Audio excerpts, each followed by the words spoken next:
If any of the questions are too tough, I'm going to say, Toby's going to talk about that tomorrow. Or maybe Ben. The first one's directed to you.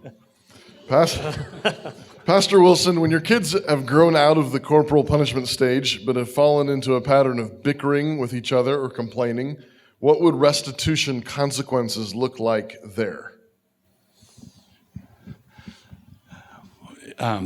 If everybody's bickering, then basically I would say that in situations like that, you would have, this is a pattern we would generally follow.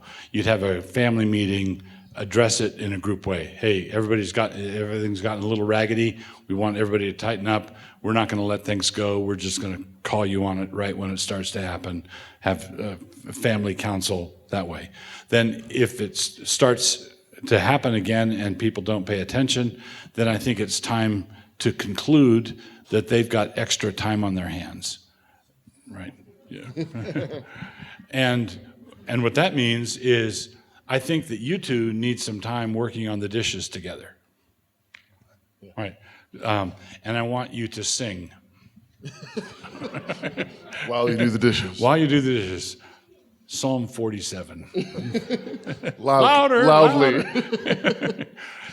And things like that, especially if you've got a baseline of instilled respect and things are basically healthy underneath, but have gotten a little raggedy on top.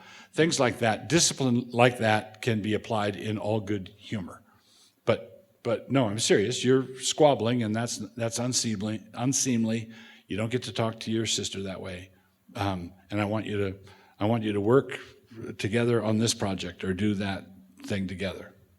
We've at times actually taken, assigned like for the next hour, you two are best friends, playmates. And it may not be maybe not dishes, but you two are going to play together for the next hour, and it's going to be the best time of your lives. Right. Have a great time. And so it's just so the restitution is you have to have a good relationship. Yeah.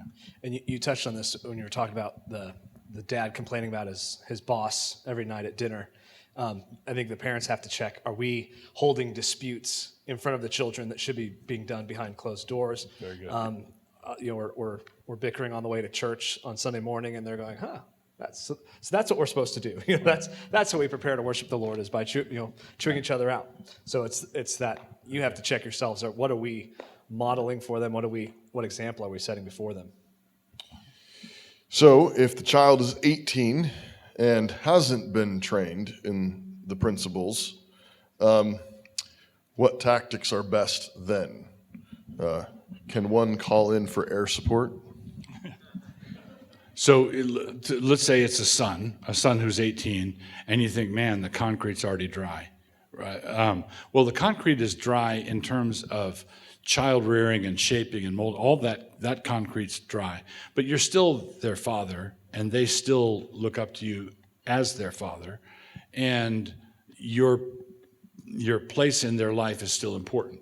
So I would encourage a father with a son like that who's 18, maybe out of the house, to say, son, could we get together weekly for coffee? Can I buy you coffee?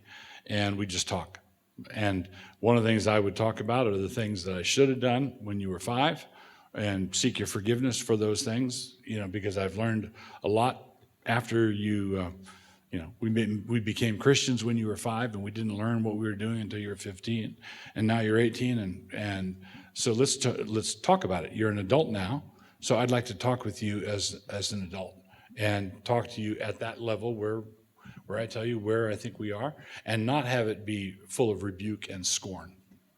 It goes back to what Pastor Wilson was saying about respect or love. So if it's a son, I would particularly emphasize respect him, which isn't going to mean chewing him out about all the decisions he's making that you don't think are the best or whatever. It's going to be praising him, seeking a relationship with him, respecting him for all the things you can respect him for honestly and gladly. And in that context, trying to build the kind of relationship where he wants to know what you think and wants your advice and counsel. And then for a daughter, it's going to be similar, but I think I would focus on the love again. The 18-year-old daughter, her challenges and temptations are going to look different than the 18-year-old son.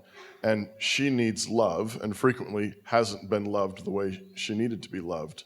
And so, again, I think the coffee date is a really good idea, but with the emphasis on listening to her, caring about her, giving her gifts, being thoughtful, maybe sending her texts or notes or whatever, just letting her know that you're thinking of her, you're loving her, that you're praying for her. Build that relationship, again, so that she wants to know, well, what do you think, Dad? What would you have me do? If I could add something, I should have included this in the talk. If you're at the point where you've got older children, let's say still at home, and you're going to require something big from them, that is like writing a check, okay? And it does no good to explain. You can't argue the check can't bounce because it's my checkbook. This is my account number. I can't be out of money. I still have checks. It doesn't work that way. So whenever you say, no, honey, we're going to say no to this boy who's come around. He's interested in you. I know you like him, but we're going to say, no, you're too young. He's too young. I don't like some of the stuff he's been through. So no, this is not good. That's a check for $10,000. You're writing a check for $10,000. You need to have way more than that in the bank if you want the check to clear. And it doesn't do any good to. I've had fathers sitting in my office, pulling out her hand in marriage or something, saying, "Here's the passage where you said that I get to write checks." Yeah, but I also say that you have to deposit money in the account. You've got to have a relationship with your kids. And I think not to put it tritely, but I think of all the testimonies of people who wandered from the Lord. Maybe they grew up in the church, wandered from the Lord, and then one of the primary things you hear them saying that brought them back was, "I knew my mom was praying for me. I knew my dad was praying for me."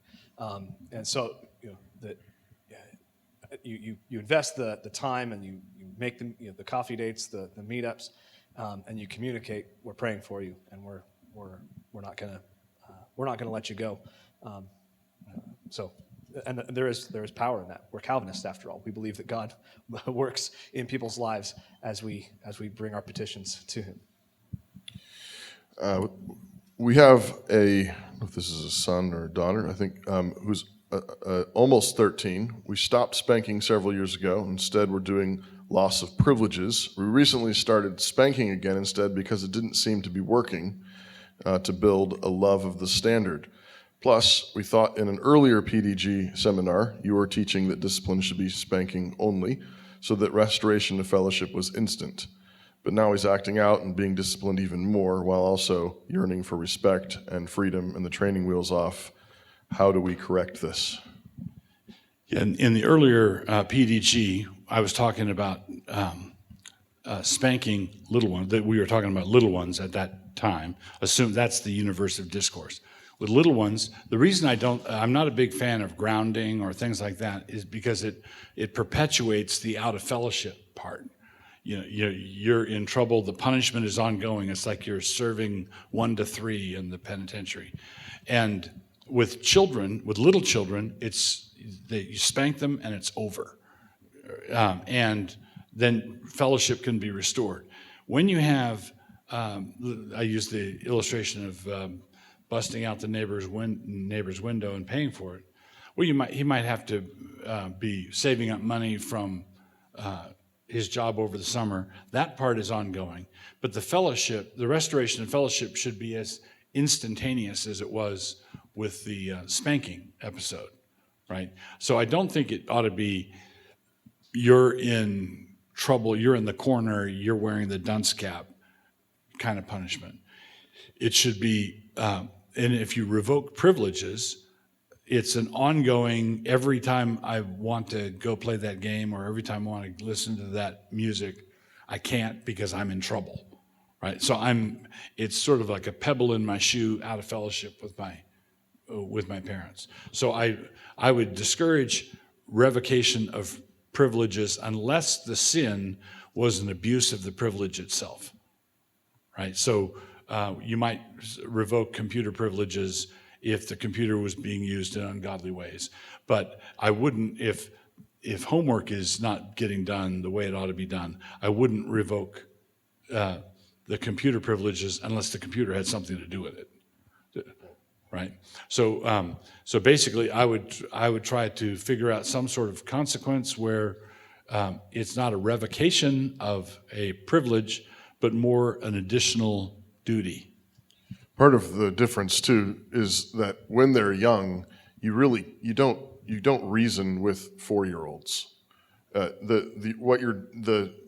spank or the quick discipline or the practice it again, do over thing that he was talking earlier, that is them learning to reason. They don't know how to reason, and trying to reason with them is just it confuses them and it frustrates you. It just doesn't work. But when they're 13, you really ought to begin to be reasoning with them. You can explain to them, okay, this is the consequence. Now we're back in fellowship. You've confessed your sin. You're all forgiven. And now, for the next 3 weekends, you're going to have to mow the lawn, and the proceeds are going to go to the broken window or whatever it is. You can explain that to them, and they can understand it at that point. That, hey, we're in fellowship. I'm not angry with you anymore. Everything's over. But there are consequences, and here they are. Do it cheerfully. We're cheering you on. Way to go, buddy. You can respect him even as he fulfills the consequences and makes it right.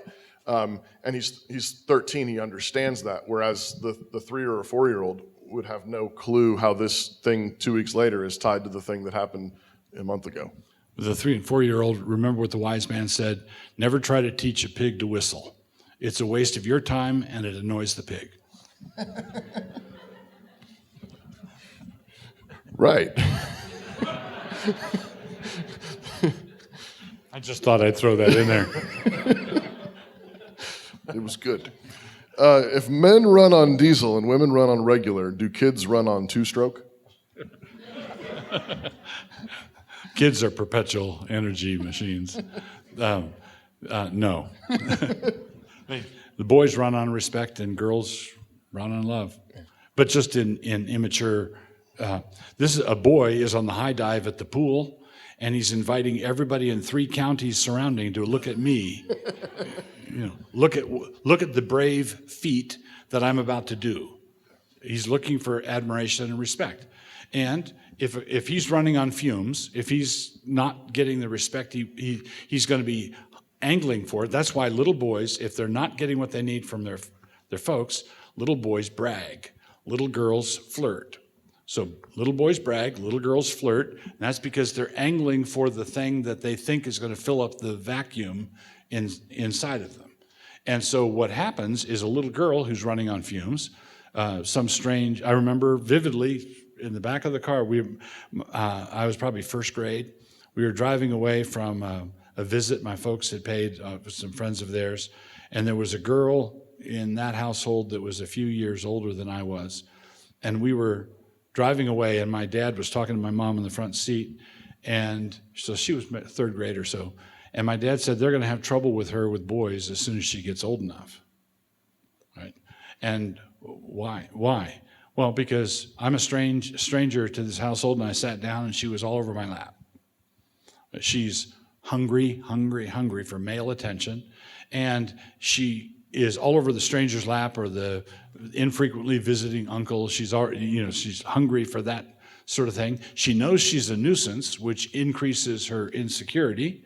And then when she turns 13, something magical, something mystical happens. All of a sudden, this missing male attention isn't missing anymore. There's boatloads of it. And she might be dumb enough to not know what's going on, or she might be smart enough to know she now has something to negotiate with. But that's where that trouble comes from. And boys are trying to get the respect they need by bragging and look at me go. And so you have to praise them enough so that you're feeding that natural desire while at the same time mortifying any ego brag that's in it. Can you talk a little bit, Doug, about what your dad calls saturation love, maybe particularly applied to teens? Yeah, one of the things I said, I made a joke earlier about how your teens oftentimes look like adults, but they look like adults far sooner than they actually are adults. And that means that basically my dad calls it saturation love. When in your family, especially if things have been wobbly or whatever, Dad, you shouldn't let your daughter walk by without giving her a hug. Love you. And then don't make it odd or like, what got into Dad? But just sort of incorporate it into the day. This is just daily food. I love you is not information, it's food. You're my daughter, you're my best daughter named Sally, and hug, and then on you go, off you back to work. You treat it with good humor, in passing, but lots and lots and lots of it. So if things have been wobbly, you should be ladling love over your daughter's heads with a snow shovel, and the same with respect with your boys. I saw a really vivid example of the showing respect to sons just the other day with our 5-year-old. The rugby season started, the rugby practice the other day, and saw many of you out there.